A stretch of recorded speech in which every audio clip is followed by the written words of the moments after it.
Coming up on this week's episode of Punt It Long, Mark Goldbridge versus DT. Popcorn out, bun its on. It's amusing news time. Another terrible newspaper is featured on this week's Bellend, and the usual chat about Dunfermline Athletic Football Club. Enjoy.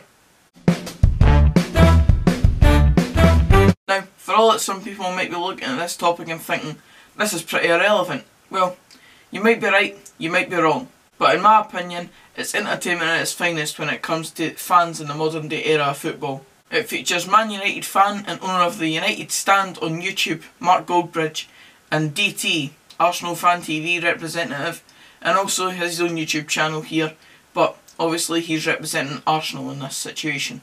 They're basically going back and forth with each other and having a bit of a rivalry. Fun fact, Mark Goldbridge was actually used on New Bellend a while back, but I've changed my opinion on him completely now. He's just class. DT on the other hand is a raging, angry wee man who's completely wrapped around Mark Goldbridge's wee finger. The rivalry goes back months now, but let's just show a recent example. DT posts a photo of Old Trafford with him putting the middle finger up to it on social media. And then after Man United beat Arsenal 3-1, Mark Goldbridge edits the photo and puts in the scoreline, including DT's middle finger in that scoreline. And he puts the caption of, "Don't mess with winners." I mean, come on, Goldbridge has won this one already.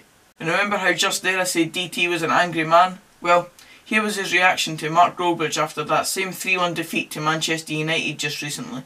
We're going to have to sit here for the next couple of weeks and listen to a Nottingham Forest fan that sits in front of a green screen, wanking himself all the time, chats shit about, oh, well, we're Manchester United, we're the greatest team in the world, oh, DT's in my pocket.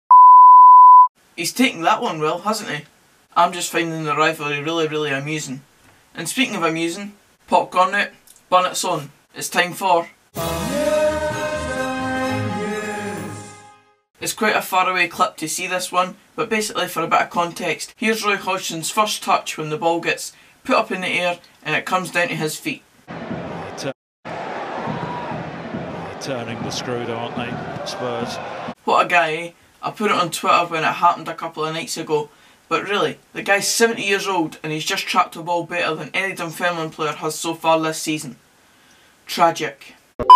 Here's a bit of news that would usually go in New Bellend, but it's happening that often recently that it's basically just going to include an amusing news now, because they must be meaning this type of stuff by this point. Sky Sports News. Brendan Rodgers confirms Celtic's interest in signing Sunderland winger Lewis Morgan on loan. I mean, correct me if I'm wrong, but I'm pretty sure it's the other way round. Sunderland are interested in Lewis Morgan. Sky Sports. Never change, eh? Never change.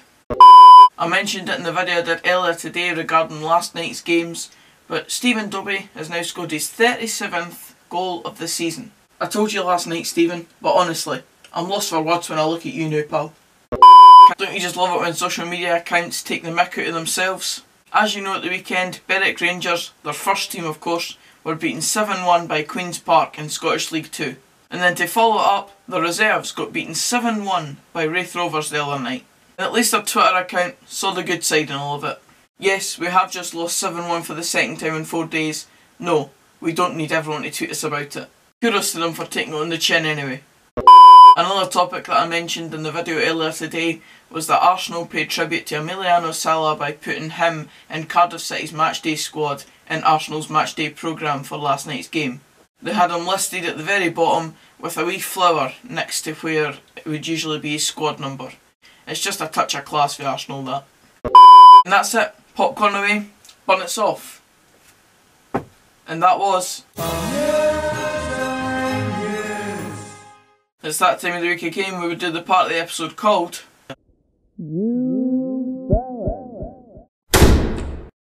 That last piece of amusing news there was the exact right way to show respect towards Emiliano Sala and the situation that's arisen there.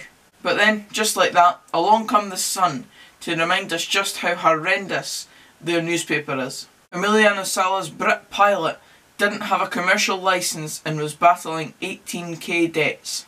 Well, so let's not choose to show respect towards not only Emiliano Sala and the pilot himself, but also the family, close friends, and any footballing people that are disheartened by the fact that Emiliano Sala's life seems to have been taken from him so soon. No, if you're the Sun, let's focus on the pilot and make him the villain of the piece in this one. What about his family and all this, you absolute bellends? Honestly man, how does that type of thing come to somebody's mind to even write about? Far less reaching the actual publication in the newspaper. Oh wait, I forgot. It's the Sun. Anyway, as usual here on Punt It Long, we'll go full circling back to my team, Dunfermline.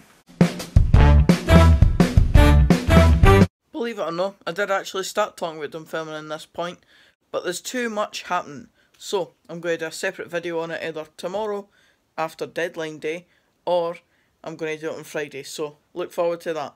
There's just too much happening in this football world now.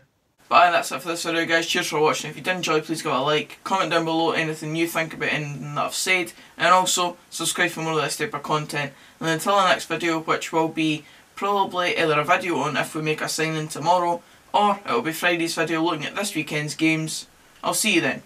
Cheers guys.